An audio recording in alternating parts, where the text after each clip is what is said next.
Hi, I'm Diana. 3 years after losing my mom to cancer, my world turned upside down.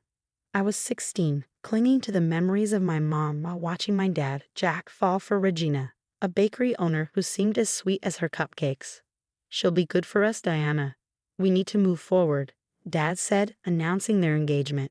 I wanted to believe him, but something about Regina felt off. Your father tells me you love art. I'd love to see your work sometime, Regina said during our first dinner together. Her smile didn't reach her eyes. Then came Macy, Regina's daughter. Nice room. Guess we'll have to share since Mom wants me close to her, she said, dumping her designer bags on my floor like she owned the place. I found refuge at the Silverling Gallery after school, where I worked arranging displays. Your eye for detail is remarkable, my boss would say. At least someone appreciated my passion. Patsy, darling, could you help out at the bakery this weekend? Just a few hours, Regina asked one Friday. Those few hours turned into every weekend. Then after school too. No pay, just family duty. But I have my gallery job, I protested. Family comes first, sweetheart. Besides, your little art hobby can wait, Regina said. Mrs. Chen, our elderly neighbor, always seemed to be watering her plants when drama unfolded. Young girl, I see everything from my window, she said one afternoon. Your stepmother reminds me of someone I once knew. Be careful. Even my best friend Lisa noticed the changes. She's all sweet when your dad's around. But I see how she looks at you when he turns away, Lisa whispered over lunch.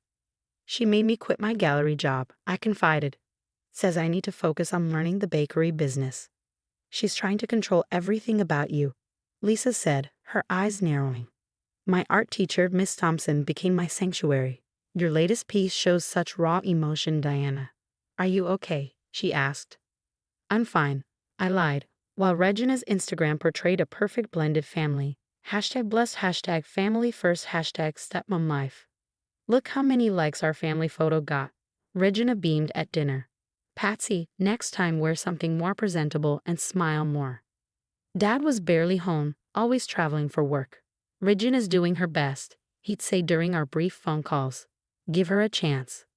But how could I, when she was erasing everything that made me me, my art, my job, my space? Everything had to fit her perfect family narrative. Remember, Macy whispered one night, her voice like a dagger, Mom always gets what she wants. Always. The way she said it sent chills down my spine. Little did I know, the nightmare was only beginning. With Dad taking more business trips, Regina stopped pretending. Her true colors blowed through. Look at Macy's perfect grades. Why can't you be more like her? She'd snap during dinner, while Macy smirked behind her phone. My art portfolio for college was due, but Regina ensured I had no time to work on it. Art won't pay the bills, Patsy. Look at your father. He works in the real world. Then came her birthday. It was an obsession, a social media spectacle. I want you to bake my cake. It needs to look exactly like this. She shoved a magazine photo of an impossibly intricate 4-tier cake into my hands. But I've never made anything that elaborate, I said, my voice trembling. Are you saying you're not capable, after all the time you've spent in my bakery? Regina's eyes glinted with a dangerous malice I'd come to fear. Determined not to fail, I spent hours in the kitchen. The counters were a disaster, powdered sugar coated my hair, and the cake, it just wasn't working. By the time the 3rd tier collapsed, I felt like collapsing too. Regina stormed in, her heels clicking sharply on the tile. You stupid, worthless girl. You're ruining everything.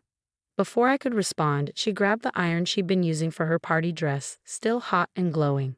Let me teach you what happens to failures in this house. The searing pain when she pressed it against my arm was unbearable. I screamed, begging her to stop, but her grip didn't loosen. Maybe this will help you remember to do things right, she hissed, pressing harder. What neither of us realized was that Macy stood in the doorway, phone in hand, recording the entire scene. I caught a glimpse of her sliding away silently as my vision blurred with tears. Later that night, I sat on the porch, tears streaming down my face as I clumsily tried to bandage the burns. Mrs. Chen appeared out of nowhere, her concerned face illuminated by the porch light. Come with me, child. I have burn cream, she said, her hands trembling as she treated my wounds. This cannot continue. A car pulled up just then. A man stepped out, tall and commanding, his face a sharper, older version of Macy's. I'm Derek, Regina's ex-husband, he said. I've been watching her. I know what she's capable of. Why are you here? I asked, my voice barely audible. Macy called me. She's scared too, Patsy. Regina has a history of this. That's why I fought for custody years ago, but she's good at hiding the evidence. That night, with my arm throbbing under makeshift bandages, I poured my emotions into a new art piece. The portrait was haunting, a smiling woman with flames for hands. When Miss Thompson saw it the next day, she gasped, "Diana, this is powerful. Are you trying to tell me something?" I tugged my sleeves down tighter. "It's just art," I lied. But we both knew it was more than that.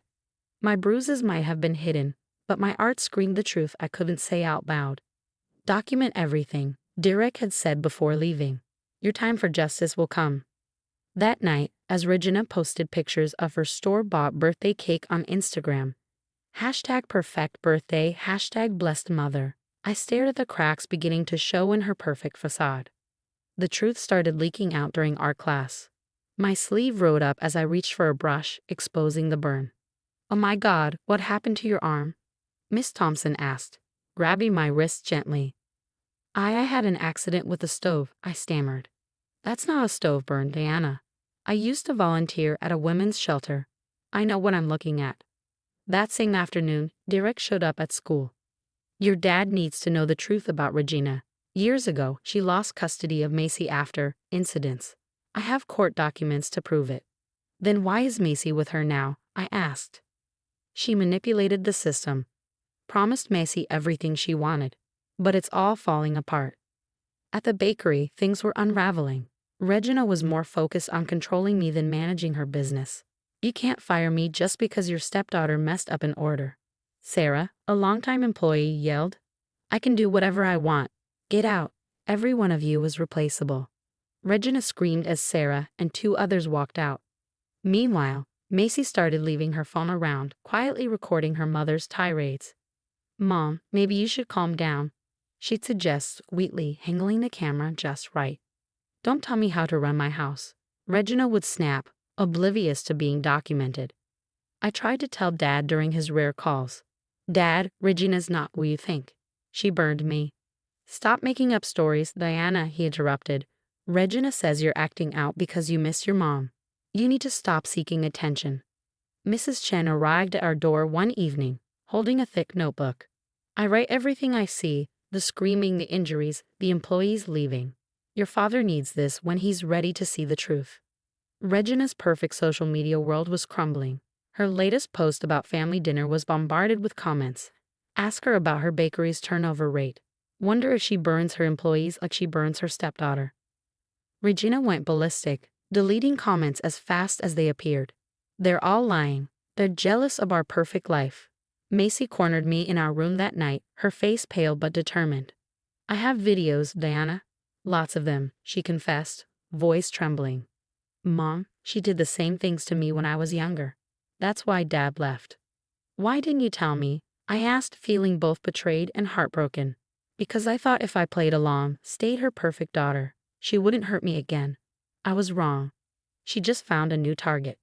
The next weeks were chaos. The bakery's reviews plummeted. Worst management ever. Owner too busy terrorizing her family to run a business. Regina's rage grew with every bad review. "This is your fault," she screamed, her face twisted with fury. "You've turned everyone against me." But for the first time, I wasn't scared. Unlike before, I wasn't alone. Mrs. Chen was watching. Miss Thompson was watching. Derek was investigating. And Macy was recording everything. "Your perfect family is falling apart," I said, my voice steady. "And you did this to yourself." The look in her eyes told me I'd pay for that comment, but this time I was ready. We all were. Everything unraveled faster than one of Regina's overpriced cakes. Dad called in a panic after receiving an anonymous video compilation. "Is this real, Patsy? Why didn't you tell me?" "I tried, Dad, but she always convinced you I was lying." The health department raided the bakery after anonymous tips. They found expired ingredients, rat droppings, and falsified inspection documents. Regina's Instagram perfect life imploded as #ReginaTheAbuser trended. Her followers watched her meltdown in real time. "You ungrateful brats. I gave you everything." she screamed in one video. "You gave us trauma," Macy replied calmly. Dad filed for divorce the same day. Regina was arrested for child abuse. The evidence was overwhelming. Mrs. Chen's meticulous diary, teacher testimonies, medical records of my burns, and Macy's videos. 5 years flew by. I graduated from art school with honors, and the opening night of my gallery, Phoenix Rising, Art of Survival, drew hundreds of people. Meanwhile, Regina worked the register at a gas station, her designer clothes replaced by a polyester uniform. Her bakery was gone, replaced by a thriving cooperative owned by her former employees. "Your work is changing lives," a young girl told me at the gallery. It helped me speak up about my own abuse. In that moment, I knew everything I endured had a purpose. My art had become a voice for those still trapped in silence. Last I heard, Regina tried opening a home bakery, but her reputation followed her. No one wanted cakes from the woman whose abuse went viral. I looked around at my success, the gallery, my healing, my chosen family, and realized Regina had given me one thing: the fuel to rise above her flames. And Regina, she's exactly where she deserves to be, alone, watching through a gas station window as her victims thrive without her. But here's the lingering question: is forgiveness truly necessary for healing? I refused to forgive Regina. Even as she lost everything, I succeeded, healed, and built a beautiful life. Forgiveness wasn't part of my journey, and yet, I found peace. What's your take? Should survivors feel pressured to forgive their abusers to complete their healing? Or is it enough to simply let go and move forward?